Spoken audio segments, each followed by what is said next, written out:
Good morning student, this is Ravindra Yogi from Shrinath classes. Please मेरे channel को like और subscribe कीजिए। स्टूडेंट्स, आज हम देखेंगे class 9 subject maths chapter 15 probability के क्वेश्चन 11, 12 और 13। चलिए देखते हैं question number 11 bags of wheat flour each marked 5 kg actually contained the following weight of flour in kg। आपको 11 बैग के गेहूं के आटे के 11 बैग हैं जिनमें ईच में कितना है 5 kg है, पर एक्चुअली में ऐसा नहीं है, कहीं ज़्यादा है और कहीं कम है।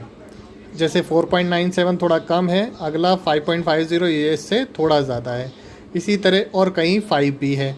आपको 11 बैग में अलग अलग तरह के वेट उसमें भरे हुए हैं और हमें अब फाइंड क्या करना है इसमें, find the probability that any of these bags chosen at random contains more than 5 kg of flower. यानी हमें प्रोबेबिलिटी बतानी है 5 kg ऑफ फ्लावर से मोर देन वाली। ठीक है, तो इसका हम सॉल्यूशन करते हैं। अब तो इसके सॉल्यूशन के लिए हम लिखेंगे प्रोबेबिलिटी, ब्रैकेट में लिख देंगे अब हम इसमें लिखेंगे more than 5 flower, more than A bag contains more than 5 kg of flower, और अपॉन में ये तो प्रोबेबिलिटी होगी। अब इसके ऊपर लिखने के लिए हम क्या करेंगे, नंबर ऑफ लगा देंगे और पूरा का पूरा प्रोबेबिलिटी वाली लाइन को कॉपी कर देंगे और नीचे टोटल नंबर ऑफ बैग्स आ जाएंगे। ठीक है, तो हमने ये इस तरह से इसको लिख दिया। ठीक है, अब हमें इसकी प्रोबेबिलिटी फाइंड करनी है। तो हमें नंबर ऑफ बैग्स देखने हैं जिनमें 5 किलो से ज़्यादा गेहूँ है, तो इसको हमें काउंट करना पड़ेगा। ये 1 हो गया, 2, 3, 4, 5, 6 और 7। इस तरह से ये इसके 7 बैग हैं जिसमें 5 kg से ज़्यादा फ्लावर है, आटा है।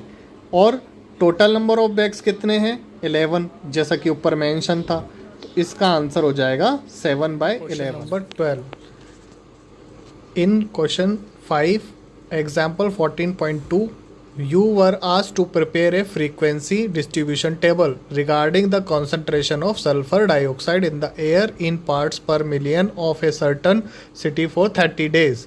Using this table, find the probability of the concentration of sulfur dioxide in the interval 0.12 से 0.16 of any these days.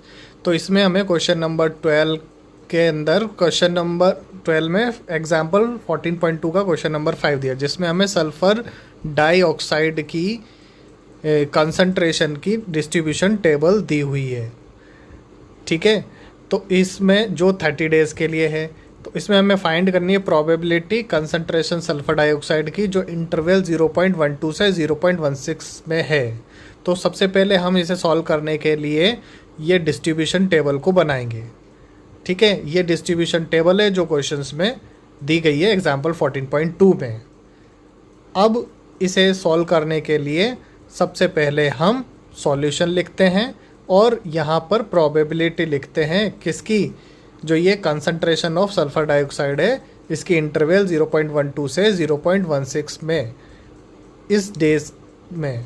ठीक है, तो ये हो गया P concentration of sulphur dioxide for interval 0.12 से 0.16 ऑन द डे। ठीक है, अब इसके इक्वल में हम लिख लेंगे number of days of the concentration was in interval 0.12 से 0.16 upon total number of these days. अब जो ये न्यूमरेटर में है इसे हम टेबल से देखते हैं, तो दे रखा है इंटरवल 0.12 से 0.16, तो ये टेबल के अंदर ये लिखा हुआ है। अब इसी की हम इसमें नंबर ऑफ डेज देखते हैं जो कि कितने हैं 2, तो हम न्यूमरेटर की जगह लिखेंगे 2 और total number of days questions में गिवन है 30 और ये डिस्ट्रीब्यूशन टेबल में भी लिखे हुए हैं 30, तो हम एज इट इज़ 30 पुट कर देंगे। अब हम इसे कैंसिल आउट करेंगे, तो ये 2 के टेबल से कैंसिल आउट होकर 1/15 आ जाएगा, यही इसका आंसर होगा। स्टूडेंट, स्टार्ट करते हैं क्वेश्चन नंबर 13 को। In question 1 example 14.2 you were asked to prepare a frequency distribution table regarding the blood groups of 30 student of class. Use this table to determine the probability that a student of this class selected at random has blood group AB। तो ये जो question number 13 है वो exercise 14.2 के question number 1 से related है। इसके अंदर हमें एक फ्रीक्वेंसी डिस्ट्रीब्यूशन टेबल दी गई थी 30 स्टूडेंट्स के ब्लड ग्रुप से रिलेटेड। तो हम 14.2 का क्वेश्चन नंबर 1 लेते हैं। तो इसको हम उसके जो टेबल को हम यहाँ यूज़ करेंगे प्रोबेबिलिटी फाइंड करने के लिए ग्रुप ए बी की, जिसका ब्लड ग्रुप ए बी है। तो सबसे पहले हम ये टेबल यहाँ पर लिख देते हैं। ठीक है, ये उस क्वेश्चन से हमने पूरी टेबल लिख ली जिसमें ब्लड ग्रुप दे रखा है, नंबर ऑफ स्टूडेंट्स। अब हम इसका सॉल्यूशन करते हैं। सॉल्यूशन करने के लिए सबसे पहले हम इसके अंदर इसका फॉर्मूला मेंशन करते हैं। तो हमने लिखा कि probability a student have blood group A B. अब इस इक्वल करके हम इसका फॉर्मूला लिख देते हैं। तो इसमें लिखेंगे number of students have blood group A B upon total number of students. अब हम इस टेबल में देखेंगे नंबर ऑफ स्टूडेंट जिनका ब्लड ग्रुप ए बी है कितने हैं। तो ये देखिए टेबल में ए बी है, नंबर ऑफ स्टूडेंट इसकी इसी रो में आगे लिखा हुआ है 3। ठीक है, तो यहाँ पर हम 3 लिख देंगे और टोटल नंबर ऑफ स्टूडेंट ये आपका सेकेंड लाइन में दिया है, टोटल नंबर ऑफ स्टूडेंट्स जो कि कितने हैं 30। तो अपॉन में 30 लग देंगे। अब ये किसी कॉमन टेबल से कैंसिल आउट होते हैं 3 के, तो 3 से इसे कैंसिल आउट किया तो इसका आंसर आ गया 1/10। ठीक है स्टूडेंट्स, इसी तरह से ये क्वेश्चन नंबर 13 एक्सरसाइज कंप्लीट हुई। और आप मेरे चैनल को देखते रहिए, मैं आपके लिए और भी वीडियो बनाता रहूँगा। Thank you very much.